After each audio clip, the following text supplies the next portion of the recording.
It's Daybreak on Horizon, and it's time for the press preview. First look at what's on the front pages of the papers. To start with our sister publication, This Day newspaper. On the front page of This Day, it says, NUPRC Nigeria must declare emergency on oil theft. Underproduction orders. It has a rider. Resolving security challenge will bring back investments to the oil sector. And just beside that picture, Wike continues search for relevance, meets Obasanjo, Atiku, Obi in London. Just above the nameplate, Orasanya report, committee wants National Assembly to streamline creation of new parastatals, agencies and commissions. That can be found on page 13. And then just at the top, Wabote, $5 billion NLNG Train 7 project now at 30% completion. Firm says the project will create 50,000 jobs. The Punch newspaper leading with UK peace meetings. Atiku seeks Wike's support. Obasanjo pushes Obi's agenda. Some riders there. Rivers governor tables demands wants Atiku's commitment in writing ahead of agreement. Wike's men favor alliance with Tinubu, say Obi lacks strong structure. And just below that, the photos from that meeting, those meetings in the UK yesterday.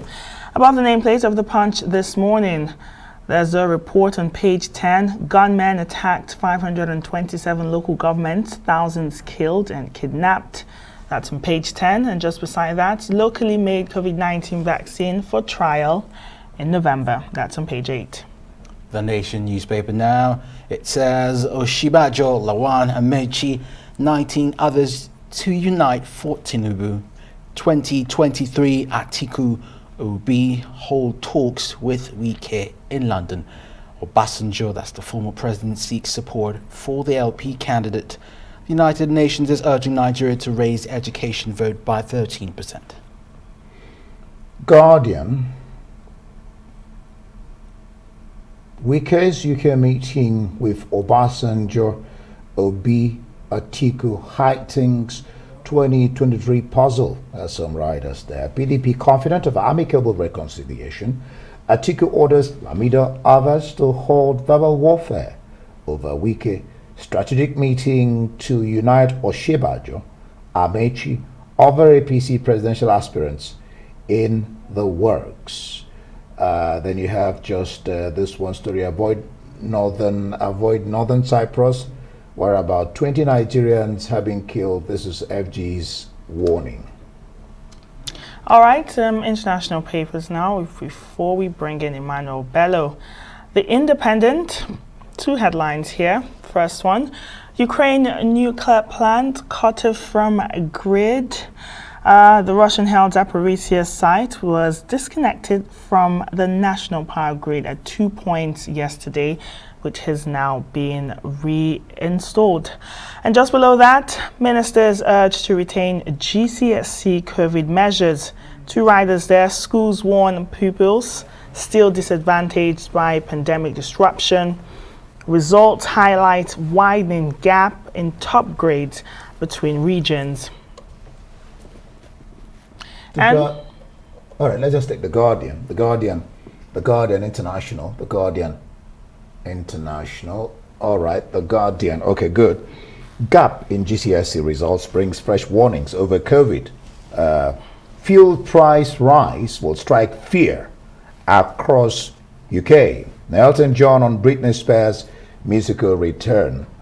I think we can now bring in Emmanuel, right? We can now bring in Emmanuel Bello. Emmanuel, good morning to you. Good morning.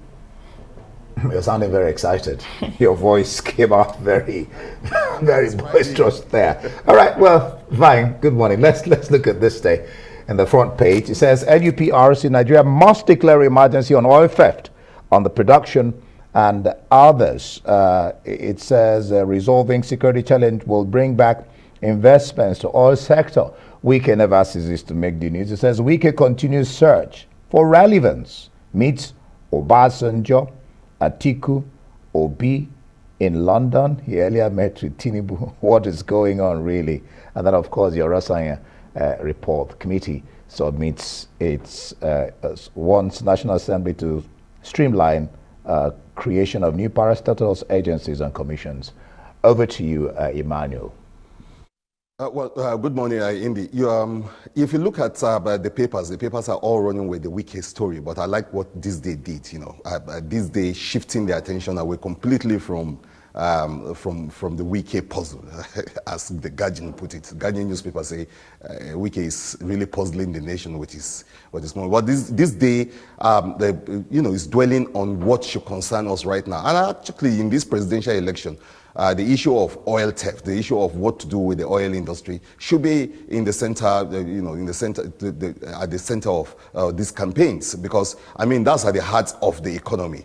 There won't be a country if we don't have an economy that is thriving, and so this day newspaper is, going back to that story. It's a relentless, attempt to move to actually beam the searchlight on that sector, the theft, the monumental theft going on in the oil sector. And so that's the lead story. If you ask me, I will say that, look, that's a very important thing. Wike is an important story, and I see all the papers, going around and looking at every angle of the Wike situation. But yes, the oil economy should take the center stage at this point. It should actually become a campaign issue. We should be able to ask this presidential candidate how they plan to, stem the tide of those thefts, and we've been reporting them. In this story, those concerns were raised again by those agencies that those thefts are now at an industrial scale. There's been an attempt in the past to stop the theft. There's actually a force on ground called Dakata Barau. In Hausa, it means stop the theft or stop the thief. And recently too, here there was a story about that ship that was impounded, that was to cut away all sort of oil, amount of oil. And then you need to hear the monumental amount involved. In fact, sometimes it's greater than the monies that the country is making from the oil. And so this story is very important. It's one way of ending the working week, to say, look, we need to actually look at what really matters to you and I, to the rest of us, beyond the politicking. Because you agree with me that the country itself, I mean, while all that politicking is going on, the country needs to move forward. Things that concern you and I, the energy crisis, the problem of those refineries, and then more than any other thing, the serious bunkering that is going on in the South, the big names that are involved in it, and the fact that we've not been able to, get around the issue. Now, I think it's a serious thing, and so the agency are now even calling for some sort of emergency around the issue of oil theft. Didn't really go into this, what the Punch is calling the UK peace meetings, with Wike meeting Obasanjo, Obi, Atiku, all in the space of hours. And like the Guardian Nigeria said, Atiku, Wike's UK meeting with Obasanjo, Obi, Atiku heightens 2023 puzzle. I don't know if you watched the reality show called The Bachelor, where there's a bachelor who has, I think, 10 or 12 ladies battling to be his bride. It seems like Wike is the bachelor, Nigeria's bachelor at this point. Yeah, well, yeah, I don't do much of that reality show, but you're right. He's presenting himself, and I like what the Guardian say. The Guardian call it a puzzle. They say it's a search for relevance. Either way, the two papers are right in trying to describe this situation of the Wike situation. It's gone beyond the PDP now. You see Obi, you see Wike fraternizing with Obi, you see him fraternizing with all sorts of people. So yes, the Guardian say it's a puzzle, is deepening it. You wonder what he really wants. But I think this they put in it very well, say that maybe it's a search for relevance. You know that he's been belly aching since that loss. He's been crying out. Initially he blamed his southern counterpart, the governors, and said they were not committed to power shift to the south. Then he turned around and said, no, it was a betrayal by the entire country. He said it was a conspiracy by the north. At one point, one of his guests, former Governor Wanko, rebuked him and said, look, it was your rejection or your loss at the primary wasn't about religion. And this whole back and forth has gone all the way to UK.